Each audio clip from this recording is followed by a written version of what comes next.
So this is the 2024 Kawasaki Mule Pro MX, and this is the LE version. So Kawasaki has two different families of side-by-sides. You've got the Mule family, which is biased a little bit more toward work with the ability to do a little playing around. And then you've got the Terex family, which is biased more towards playing around with the ability to do a little bit of work. I like the Mule family. It's my favorite because, quite frankly, we just kind of use the machine more often to do low-speed work and trail riding and that kind of stuff. I'm not really into the hardcore rock bashing and flying through the desert and all that kind of stuff. So the Mule vehicles and the other brands that make vehicles like this tend to be more my speed. But anyway, so in the Mule family, you've got the the SX, which is the small Mule, and then this one's the MX, which is the mid-size Mule, and then you've got the FX, which is the full-size Mule. So the naming convention is kind of easy to understand and keep up with. So the LE version of the MX, $600 price difference.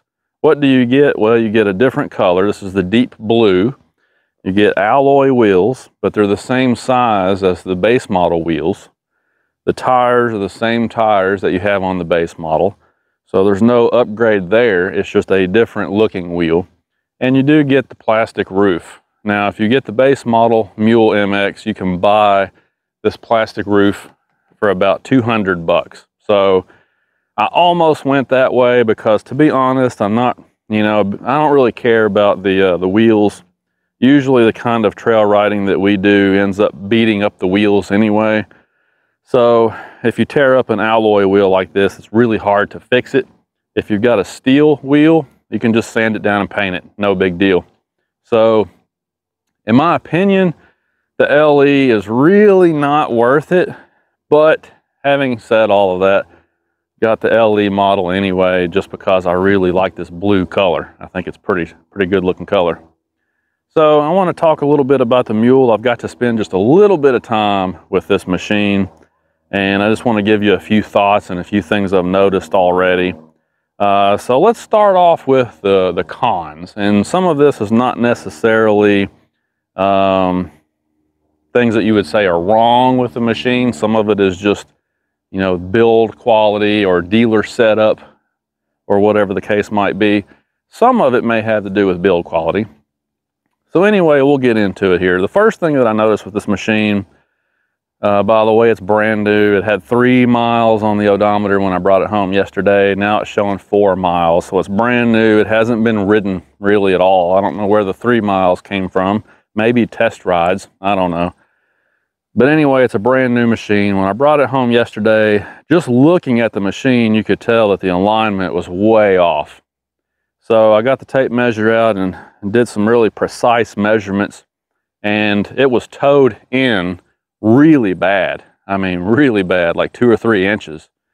And so I had to do a redneck alignment on it and get the wheels to be pointed straight ahead like they should be. Try to dial it in with just a little bit of toe in, because sometimes that, helps with your handling. But it should be pretty close to neutral on a machine like this, and it was nowhere close. So I don't know if that's a screw up at the factory or if that's something that the dealer is responsible for when they assemble the machine before they sell it. I don't know who would be responsible for that, but whoever did that really screwed it up.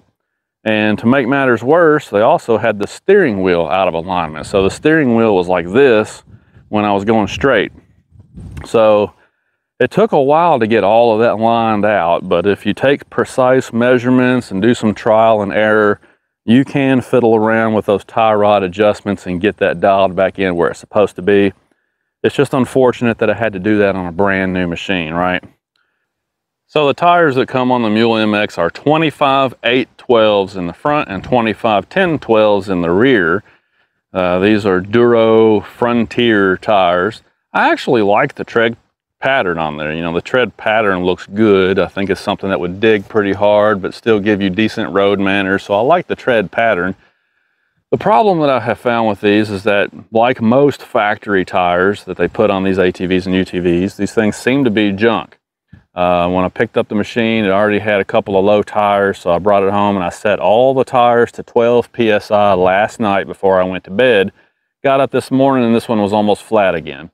So these tires are already going down. I don't know if they've got a pinhole in them somewhere or if they're leaking through the valve stem. I don't know what's going on, but it's not good because I can't trust them. You know, if they're going down that fast, I can't trust them. So trying to decide if I should take it back to the dealer for a warranty. They'll probably just put the same junk tires back on here again. Or do I go ahead and bite the bullet and buy some good 6-ply tires for this thing? I would kind of like to go up to a 26-inch tire anyway. So I don't know, decisions. But FYI on that, these are good looking tires, but I don't know if I can really trust them. So that's kind of a bummer.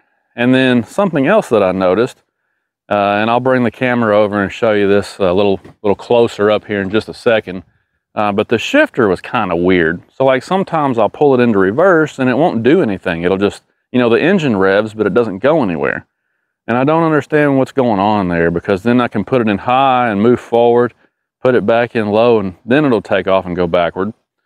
I don't know if there's something in the linkage that can be adjusted. I'll have to dig into that and see, but that's kind of annoying. So that's a couple of little things there that I noticed right off the bat. Also, the power on this thing is, we'll get into that more in just a minute, but it's not really what you would expect, I think, from a side-by-side machine. If you've ridden like the Polaris Ranger or, you know, some of those other competitors to this machine, you kind of get a feel for those and what the power delivery is like and all that. This one seems to be really biased toward low-speed work, you know, and I guess being a Kawasaki Mule, that's kind of where they got their beginning, right? But this one just seems to be biased more toward work than the others that compete with this same machine. So I don't know, maybe it'll break in a little bit over time. I don't know, but it just seems like it's really geared low and it's intended to kind of go slow and do the work, and it'd be great for trail, you know, slow speed trail riding and things. But if you're going to blast through the woods or blast through the sand dunes or whatever, I really don't think this is the machine for you. But there's some pretty cool features on this machine though. One of them being these plastic doors. It's like a half door, kind of like a Jeep half door.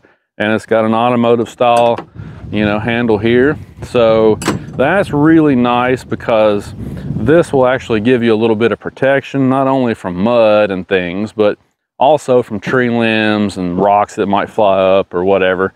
You actually get some real protection, okay? The companies that give you a net, I don't know why they even bother doing that. Nobody uses those nets. They're a pain in the rear end. They don't do any good. It's just wasted money on their part. They shouldn't even bother. First thing people do is take those nets off and throw them in the trash. So FYI to you companies out there making machines like this, either give us a set of doors like this or don't bother, okay? Give us like a $500 discount on the sticker price or something and just forget about it.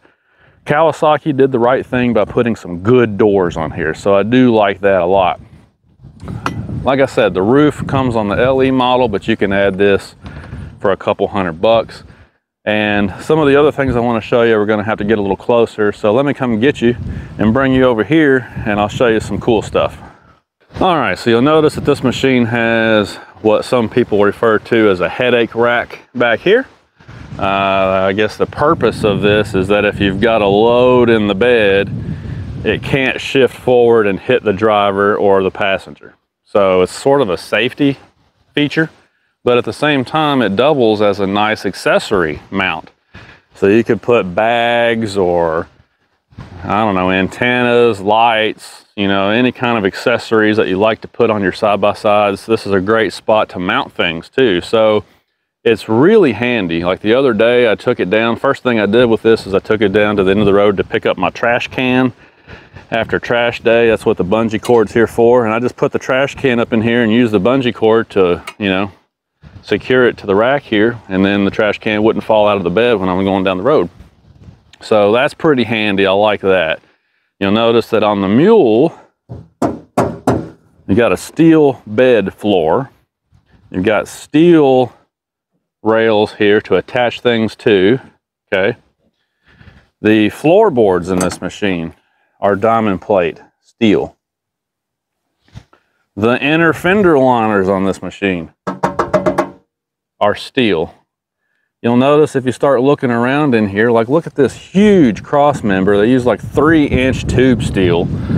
And then everything up underneath of this machine is just super heavy duty.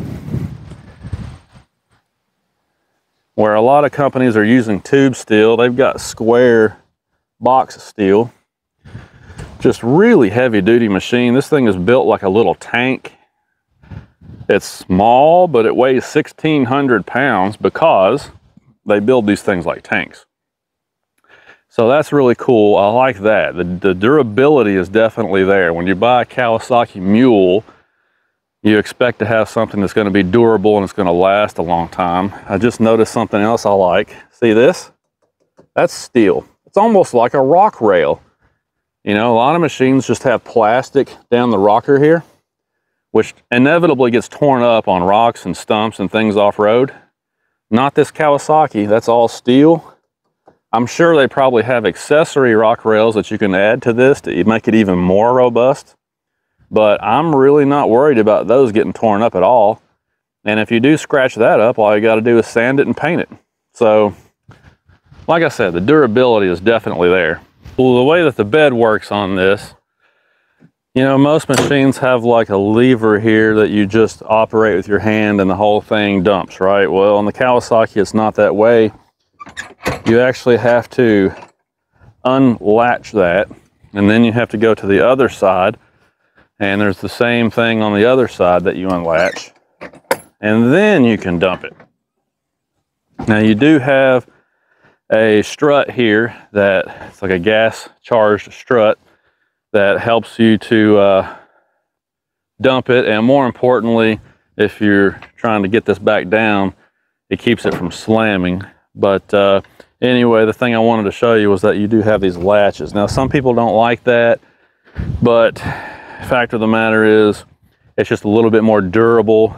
And I remember when I had that Polaris Ranger, it was a 570, Ranger 570, the bed where it would attach, you know, when I closed it, okay, well, that latching mechanism up under there was a little bit loose. Like the tolerance just wasn't perfect on it. And so going down these gravel roads out here, it would rattle real bad. I mean, it drove me nuts. It was just constantly rattling. And I adjusted and adjusted and adjusted the latches the best I could. I think I ended up putting some extra material in there to try and close that gap a little bit so it wouldn't rattle around, you know. Well, one advantage to this is that once you latch these things down, it ain't gonna rattle. It's not going anywhere. It's super firm and very durable, and quite frankly, it just sounds good when you latch it, and now it's solid. So you don't have to worry about anything rattling around back here, and it's easy. And, you know, it's a very simple mechanism, I guess what I'm trying to say. There's nothing going on underneath of the bed. You know, the mechanism is just here on the latches. So if you ever had a problem with it, you could very easily replace those. Again, simple is good. Now, the tailgate is the same deal. You got these latches here. And again, some people don't like that. Some people say, well, why couldn't they just put a traditional pickup style, you know, one-hand operation kind of latch here for the tailgate? Well, again, those might be kind of handy when they work well, but number one, they're prone to not work well, okay? Eventually, they're gonna get out of adjustment or something's gonna break in there, whatever the case might be. It's a lot more complex mechanism in there, so it's just not as durable, for one thing. And I have found that the way Kawasaki has set these up is actually pretty nice, because when you undo them, that's the position that they stay in. They don't flop around. So when you go to close this, you don't have to use two hands. You know, you don't have to do that. You can actually grab these. See that? So it's really easy. You can actually do both of them at the same time because it's a gated style mechanism there. So not only is this, again, it's very simple, nothing's ever going to go wrong with it. If it does, it's super easy to repair. It's durable, you know, not only that, but it's also very easy to operate. So personally, I don't mind that at all. I don't think it's a problem. I kind of prefer that. I think it's really nice that Kawasaki was thinking about the KISS principle. You know, keep it simple, stupid. No sense in over-engineering something like a tailgate latch, right? So let me open the bed back up and we'll take a look underneath of the engine. Now this is a 700cc class engine, and Kawasaki says that they developed this engine specifically for this machine. So even though it's a single cylinder engine, it makes a lot of torque, and that's what you want for doing work. Take you in a little closer here. So there's what the power plant looks like. If I can get my shadow out of the way. So you can see that you've got a massive U-joint down here going into your transaxle. You've got a spin-on oil filter right here, which is easy to get to, and I love spin-on oil filters. And as far as checking your engine oil, all you got to do is come up here to the front, fold the seat forward, and there's your dipstick for your engine oil, your batteries in here, some fuses. You know, there's a little bit of storage over there actually. So that kind of, excuse me, that kind of thing is pretty easy to get to for checking your oil and all of that. So, you know, you could even take this bed off. If you wanted to, you'll see down there that there's a couple of pins. And all you have to do is disconnect that wiring harness, pull the pins on both sides and disconnect that strut. And you could take the entire box off of this machine. And then you have really easy access to get in here and do maintenance or repair if you ever needed to, or anything like that. There's your intake, so you don't want to get water, you know, that high. If you see your tires going under the water, you've gone too far on this machine.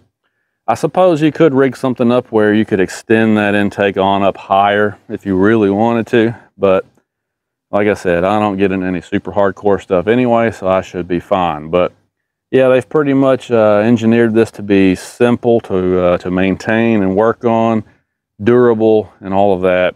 And like I said, this 700cc machine makes a tremendous amount of torque. I think somewhere around 43 pound-feet, which is pretty daggone good. Now something else that's a little bit different about this machine is the way the CVT works. So they've got a centrifugal clutch in here that, from what I understand, is a wet sealed clutch, and it does most of the work. So the belt is actually engaged all the time, which reduces wear and tear on your belt, and that centrifugal clutch kind of does the work. So not only should that prove to be more durable and longer lasting, but it also makes it so that when you take off, it's a smoother transition. And I've noticed that on this machine, and I'll show you that here in a few minutes. You know, a lot of machines, when you first take off, you know, on a CVT machine, it'll kind of jerk, you know, and this one doesn't really do that. It's pretty smooth. So that's pretty nice also. So it's been 5.5 years since Kawasaki released this machine. It was summer of 2018 is when they officially launched this machine. And at some of the early press events, they were talking about how, you know, full-size guys like me had tested these things out and they felt like there was great leg room. And I even saw one comment where they had a guy who wore a size 15 shoe who allegedly got in here and he said it was just fine. Personally, I don't necessarily agree with that. I don't wear a 15, I wear a 13, but you can kind of see maybe on the camera where my foot rests. So if I've got my foot all the way back, my toes are still sitting on this makeshift dead pedal, if you want to call it that. And it's really just not all that comfortable. And if I put my foot up here on the dead pedal, now my toes are pointed straight up because they're up against the firewall. So honestly, I would like to have a little bit more foot room in here. Now I'm about 6'3" or so I'm not a big guy. And it's hard to keep this door open so you can see, but I do have good leg room, I guess. But I'd like to have a little bit more, especially down in the footwell area. So the steering wheel does have a tilt feature, so that's good. So if you have a smaller rider get in here, you know, you do have the ability to move the steering wheel up and down, so that's good. But yeah, I mean, you can kind of see how I fit in here. The seat backs are a little bit reclined, but not a whole lot. But I mean, it's not too bad. I've actually sat in worse. And the way that they have the seat cushion molded, it's not just a flat bench. They've actually got some molding in here so that it's a little bit more comfortable as well. So I guess they thought about a little bit. Yeah, you can kind of see how the seats are molded. You've got a hump right here in the middle, and then there's a small hump right here, so you can kind of see where it's molded for your legs and your butt right here. And then the seat back is kind of curved a little bit too. So it's not bad. I mean, it's not awesome. It's not a place you want to spend hours, but it's not bad. You know, you can tell they did at least think about that.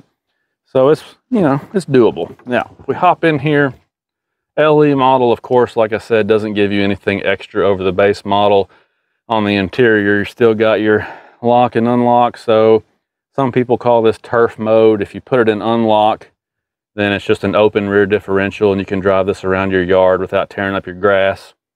But you can also lock the rear for more traction. You've got two-wheel drive and four-wheel drive. This is interesting because you have halogen and LED headlights. Low beam and high beam on halogen, low beam and high beam on LED. Why did they do that? I don't know. I really don't know. One thing, halogen lights do produce heat. So if you're using this in the snow and the ice, you might want to use your halogen lights because they will melt any snow and ice that sticks to the headlight lenses.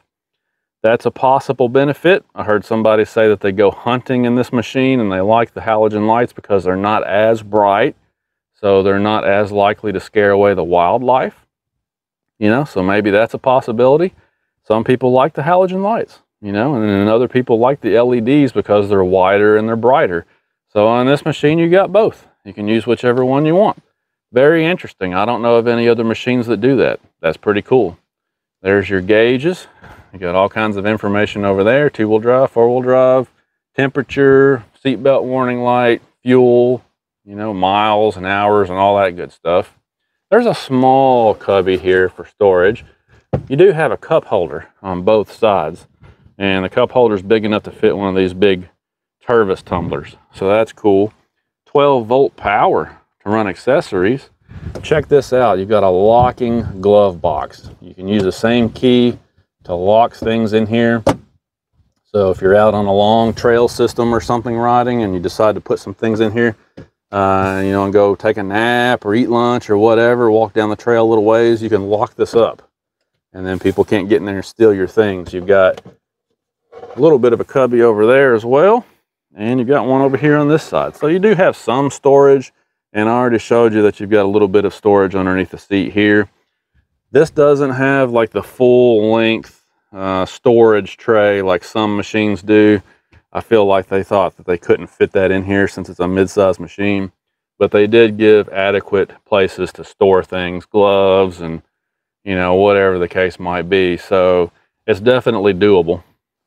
And then the other place you've got a little bit of storage is up here under the hood. So you just turn these a quarter turn, and I say that and, and then it's hard to do with one hand. Oh goodness. Can't get my fingers under there. Oh my goodness, I'm gonna have to edit that out. Okay, there we go. So you can take this hood off, and then you've got some storage in here, and you've got drain holes in here. So I wouldn't put like electronics or a cell phone or something like that in here if you're gonna be riding out in wet conditions. But this does stay fairly clean. It doesn't let a lot of dirt in or a lot of dust. If it was starting to rain a little bit, it probably wouldn't get, you know, rain in here. So, oh, and there's somewhere you can find the VIN tag actually. That's nice to know. So anyway, you do have some storage up there, and you've got some access to your antifreeze over here. Nice little spot, I guess. Make the best of the little bit of space you have on a mid-size machine, right? So let's start it up and then I'll let you hear what it sounds like. So you got a key down here, obviously. And this does not have a park position on the transmission, which I don't like. Okay, so you're gonna have to rely on this parking brake. Now this reminds me of an old Toyota pickup truck or something, or an old Nissan pickup truck.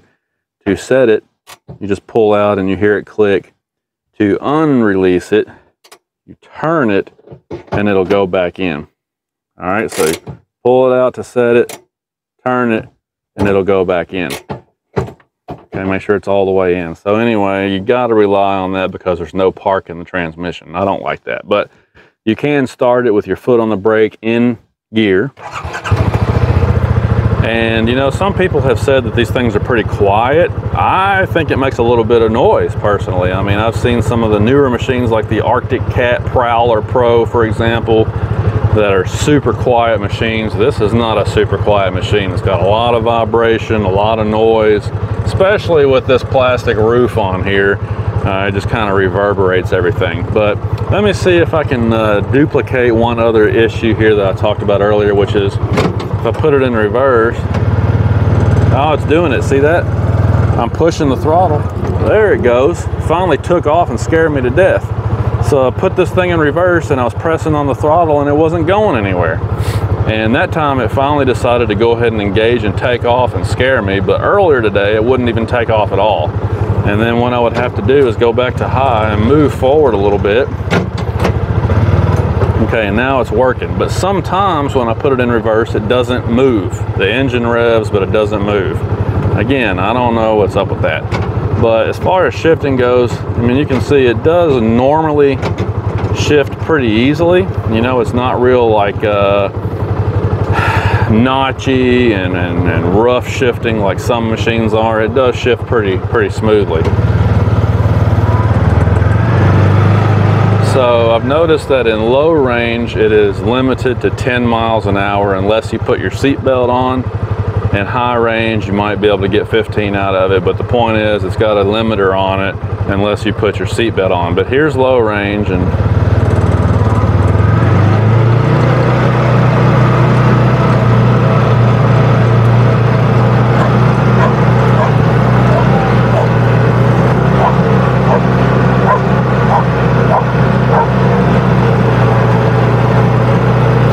you can kind of hear how loud it is.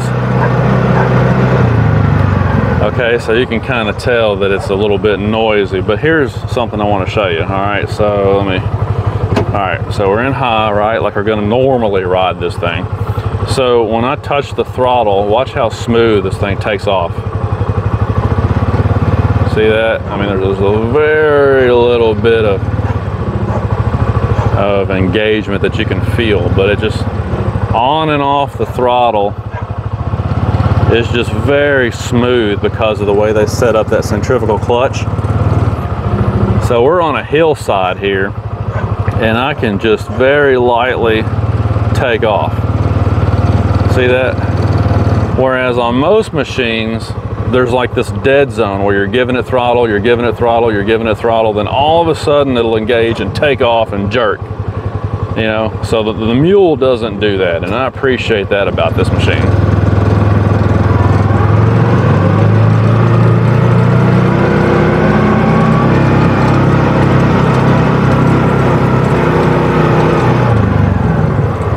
So the top speed on this machine, go ahead and shut it off here, is I think about 45. I think you're going to top out around 45.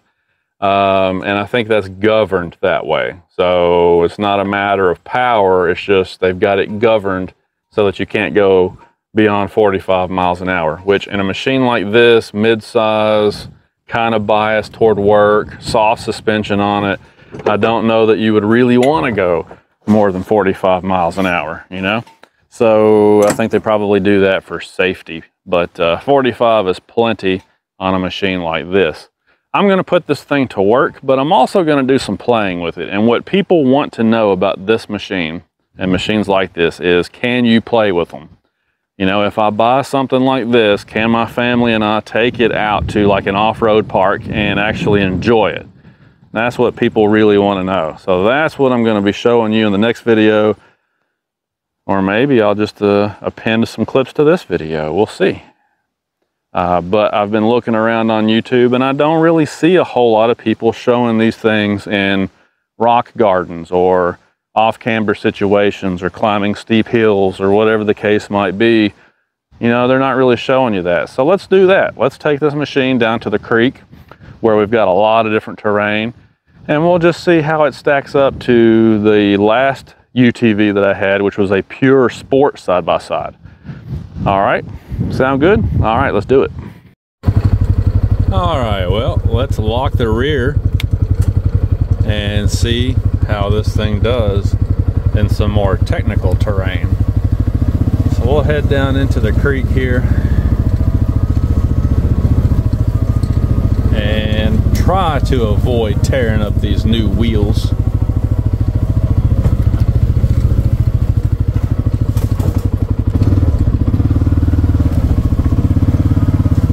So this machine has about 9 inches of wheel travel, and I think if you look at the specs on some of the larger machines, you'll find that some of them don't even have that much wheel travel.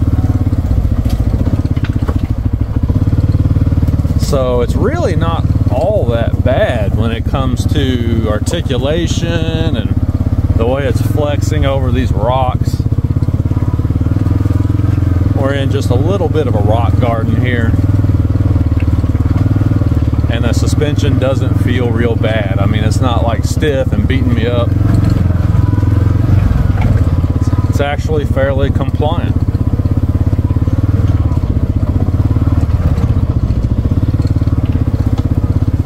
Getting down into a little bit of a rougher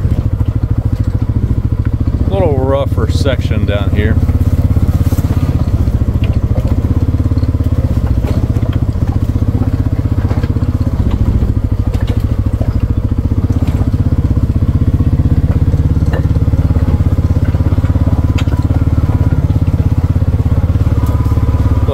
Camber hill climb here. I'm not in 4-wheel drive, I'm just in 2-wheel with the rear differential locked, and it just climbed right up that, and my ATV wouldn't do that. I had to put it in 4-wheel drive to get up that little off camber hill right there. Let's see if we can go up this leaf covered dirt hill right here.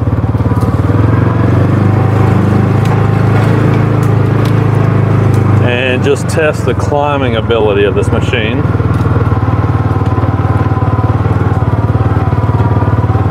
Wow. So there's a tree in front of me. I can't go any farther, but I get the impression that this thing would climb right up this hill like nothing. This is almost a 45-degree angle, and I'm not even in 4-wheel drive. Very impressive climbing ability.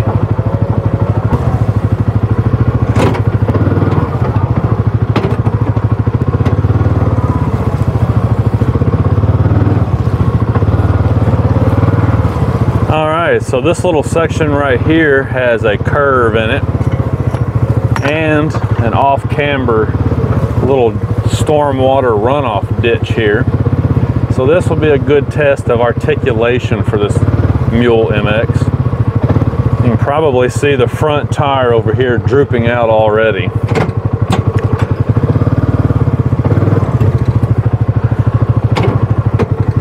And again, I'm not even in 4-wheel drive, so with the rear locked, it's going pretty well.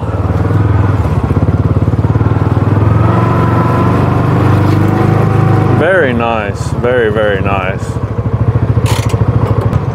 So now I'm going to go down the waterfall and up this little rock garden over here.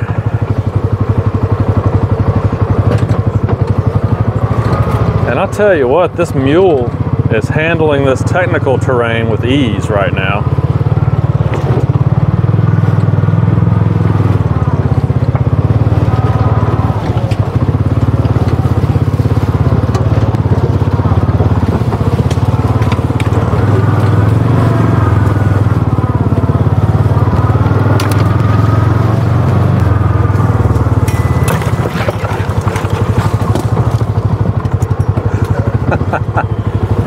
So the extra height of this machine versus an ATV can be a little bit of an issue in the woods, but I'll tell you, man, the technical terrain here is no match for the Mule. It's just going right through this stuff. Let's see if I can make it up this waterfall in two-wheel drive.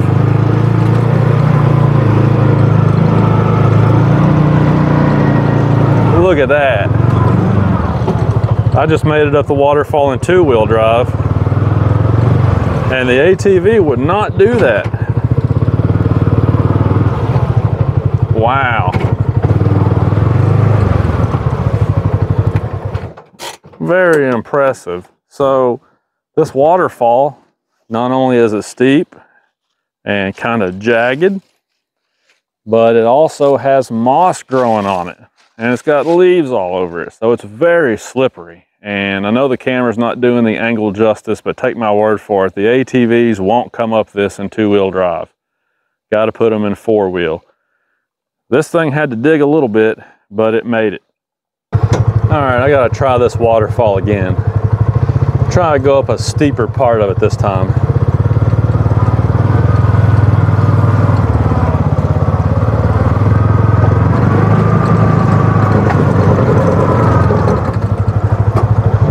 Ooh, might not make it in two-wheel drive this time. Oh yeah. Wow, I'm telling you, man, this Mule just climbs. It really does climb like a mule. So I have to tell you, I'm really impressed with the Mule MX here. Went through some technical terrain, you know, the waterfall, some off-camber stuff, a little bit of a rock garden. I turned around in a mud pit down there. Of course, it's kind of dry, so it's not like real soupy right now. You can see the tires are still kind of clean. But this thing just feels like it actually soaks up the terrain really well. You know, it's got good wheel travel for a machine like this. Like I said, this thing actually, by the numbers, has more wheel travel than a lot of the bigger machines do. The suspension is independent all the way around. It's adjustable all the way around. The turning radius is very sharp on this machine. The power steering is beautiful. I can steer this thing with one finger if I want to. It's perfect. And I did not even put it in four-wheel drive yet, and I'm doing stuff out here that the ATV required four-wheel drive to do. At the same time, this machine is really not that much bigger than an ATV. It's 9 feet long, and ATV is like, what, 7.5? It's 60 inches wide. You can see that the departure angle is perfect. Real boxy. Front end, you got really good approach angle. Because of the short wheelbase, you've got a pretty good breakover angle. If I put larger tires on it, it would get even better. So this thing is small enough to be very maneuverable. I feel like I can take it just about anywhere out here. You know, as long as the roof will clear the limbs. That seems to be the only issue, is that I'm cutting some limbs with the roof here. But as far as the width and the length and the maneuverability of this machine, it feels like it would go just about anywhere an ATV would go. At the same time, you've got the utility of a two-seater and a real steering wheel and a bed on the back and so forth and so on. So it's really a nice machine. I mean, this kind of fills that gap between an ATV and a full-blown side-by-side, you know. So I really like it. I'm impressed with it. I think it's going to do fine eating up the trails and the kind of stuff here in the eastern U.S. that we do. At the same time, it's obviously equipped to work really hard. So I think this Mule MX might end up being the perfect little machine for me and my family. Very impressed with it. And you know, the prices are not too bad on these either. This LE, brand new, I was able to pick it up for right at $14,000 US. So relative to what else is out there today, the prices are actually not all that bad either on these machines. So there you go, the 2024 Kawasaki Mule MX, the mid-size version. This is an awesome little machine. You should go check it out if you're looking for a machine kind of like this. Two-seater, bed on the back, work utility, a little bit of play. Definitely give this one a look. I think you're going to really like it. Thanks for watching, guys. We'll see you.